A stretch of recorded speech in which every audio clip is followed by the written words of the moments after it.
Hi అండి, నేను ఈరోజు చూపిస్తుంది కాజు పనీర్ మసాలా కర్రీ అండి, డాబా స్టైలు. నేను ఒక 2 ఆనియన్లు కొంచెము దొడ్డుగా కోసుకొని నేను మిక్సీ చేసుకుంటున్నాను బరకగా.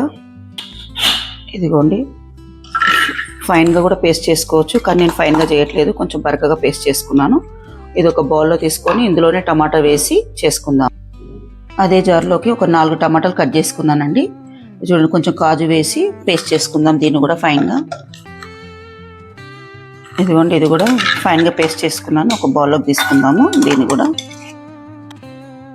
నేను స్టవ్ పైన ప్యాన్ పెట్టి బటర్ వేసుకున్నానండి పన్నీర్ వేయించుకుంటేందుకు. బటర్ ఇష్టం లేని వాళ్ళు ఆయిల్లో వేసుకోవచ్చు, నెయ్యిలో వేసుకోవచ్చు. నేను బటర్ వేసి వేస్తున్నాను. ఇదిగోండి, బటర్ కరిగిపోయింది. నేను ఒక 200 గ్రామ్స్ పన్నీర్ వేసుకున్నానండి. కొంచెము అంత గోల్డ్ కాకుండా కొంచెం మామూలుగా కాగానే తీసేసుకుందాం ఫ్రై చేసి దీన్ని.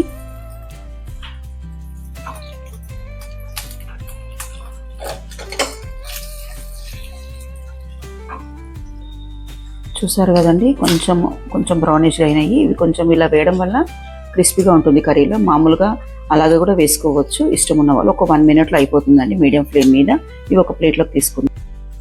ఇదే ప్యాన్లోకి బటర్ ఉంది కదండి, కొంచెం కాజు వేయించుకుందాము దీంట్లోనే. కాజు ఇష్టం ఉన్న వాళ్ళు ఇంకొంచెం ఎక్కువ కూడా వేసుకోవచ్చు. నేను టమాటో ప్యూరీలో వేసాను, దీంట్లో వేసాను. ఈ మసాలా కర్రీ అనేది డాబా స్టైల్ కర్రీ అండి. ఇది డాబాలో ప్రతిసారి కొనుక్కోలేము కదా, మనం వెళ్ళి తినలేము కదా, ఇంట్లోనే ప్రిపేర్ చేసుకోవచ్చు అనమాట. ఈ కర్రీ అనేది రైస్లోకి బాగుంటుంది, జీరా రైస్లోకి, బిర్యానీకి, నాన్, పూరి, చపాతీ ఇన్నిటికి బాగుంటుందండి. ఈ విధంగా చేసుకుంటే, నేను చెప్పిన విధంగా చేసుకుంటే చాలా రుచిగా కమ్మగా ఉంటుందండి. ప్రతి దానిలోకి మీరు తీసుకోవచ్చు. ఇదిగోండి, ఇవి బ్రౌన్గా అయిపోయాయి. కాజు కూడా పన్నీర్ తీసిన ప్లేట్లోకి తీసుకుందాం మనము. ఇదే బటర్లోకి నేను 2 టేబుల్ స్పూన్ల ఆయిల్ వేసుకుంటున్నానండి. ఇష్టం ఉన్న వాళ్ళు నెయ్యి వేసుకోవచ్చు, బటర్ కూడా వేసుకోవచ్చు. నేను మాత్రం ఆయిల్ వేస్తున్నాను. ఇది కొంచెం వేడెక్కాక 1 బిర్యానీ ఆకండి, దాల్చిన చెక్క, ఒక 3 ఇలాచి, 4 లవంగాలు, అందులోకి కొంచెం జీలకర్ర. ఇవి బాగా వేగాక మనం ముందుగా మిక్సీ చేసుకున్న ఉల్లిపాయ పేస్ట్ వేసుకుందాము.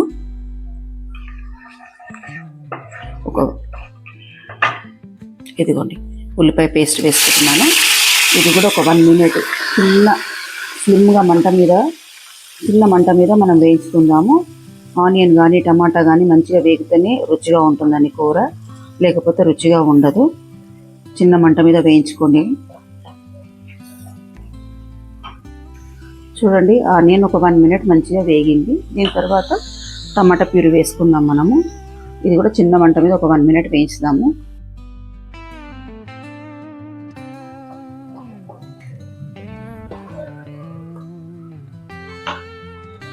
ఈ విధంగా మాడకుండా మనము కలుపుకుంటూ ఉందామండి. ఒక 1 మినిట్ మంచిగా వేగనిద్దాము. ఇది ఎప్పుడు అయ్యిందని తెలుస్తుందంటే ఆయిల్ రిలీజ్ అవుతుంది కదా, అప్పుడు మనము ఉడికినట్టండి. చిన్న మంట మీద ఒక 1 మినిట్ 2 మినిట్స్ ఉంచుకుందాం మనము. చూడండి, చిన్న మంట మీద ఇట్లా ఆయిల్ రిలీజ్ అవుతుంది. ఆయిల్ రిలీజ్ అయ్యే వరకు నేను వేయించుకున్నానండి. ఇలా వేయించుకోవడం వలన రుచిగా ఉంటుంది కర్రీ అనేది. ఒక 1/2 టీ స్పూన్ పసుపు వేయాలా ఇప్పుడు. 2 స్పూన్ల కారపొడి అండి. సాల్ట్ అనేది మీ టేస్ట్ అనుసారం వేసుకోండి. ఒక 1/2 టీ స్పూన్ గరం మసాలా అండి. ఇవన్నీ వేసి కలుపుకుందాం ఒకసారి మనము. ఒక 1 మినిట్ వరకు ఉంచుకుందామండి లో ఫ్లేమ్ మీద.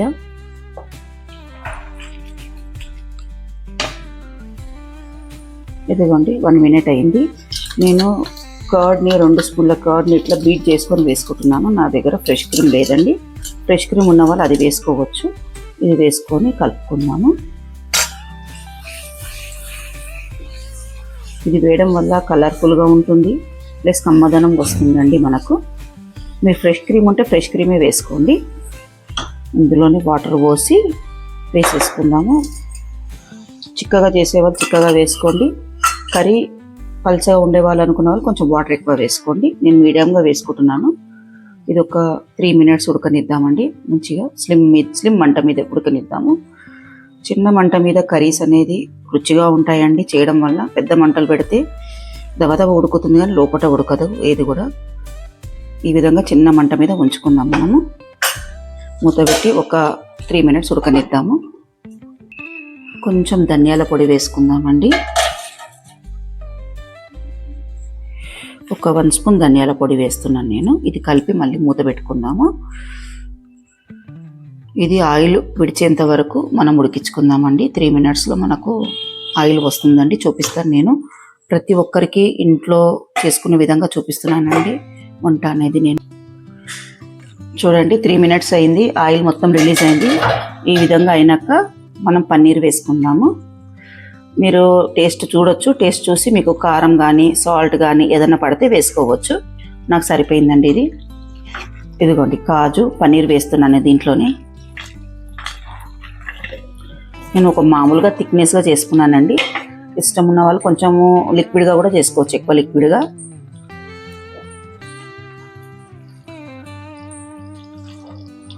ఇది ఒక 2-3 minutes ఉడకనిద్దామండి ఇందులోనే మసాలాలో. నేను ఎక్కువ మసాలా కూడా వేయట్లేదండి. ఇంట్లో జనరల్గా చేసుకోవచ్చు మీరు. బయట తెచ్చే కర్రీలలో ఎక్కువ మసాలాస్ ఉంటాయి. అతను బయట ఆయిల్ ఏది వేస్తారో మనకి ఏం వేస్తారో తెలియదు. మనం ఇంట్లోనే ఫ్రెష్గా ఇలా చేసుకోవచ్చు. పిల్లలకు పెద్దవాళ్ళకి అందరికీ నచ్చుతుంది ఈ కర్రీ అనేది. ఒక 15 daysకి ఒకసారి 1 monthకి ఒకసారి మనం కాయగూరలు ఆకుకూరలు తింటాం కాబట్టి ఇది ఒక డిఫరెంట్గా ఉంటుంది. కసూరి మేతి తీసుకుంటున్నానండి. లేని వాళ్ళు కొత్తిమీర కూడా వేసుకోవచ్చు. ఇలా చేతిలో క్రష్ చేసుకొని పైన నుంచి వేసుకొని ఒక 2 minutes మనము చిన్న మంట మీద మూత పెట్టి పెడతామండి. మూత తీసి చూద్దామండి. చూడండి కర్రీ అనేది ఆల్మోస్ట్ రెడీ అయిపోయింది. మనం ఇది ఒకటి సర్వింగ్ బౌల్లోకి తీసుకుందాము. అంత ఒకసారి కలుపుకొని ఆయిల్ రిలీజ్ అవుతుంది కదా.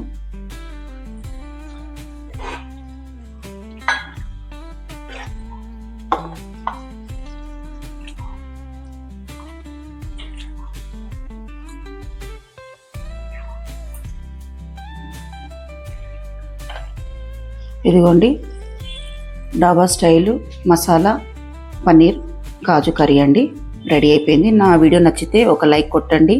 మీ ఫ్రెండ్స్కి షేర్ చేసుకోండి. నా ఛానల్ని సబ్స్క్రైబ్ చేసుకోండి.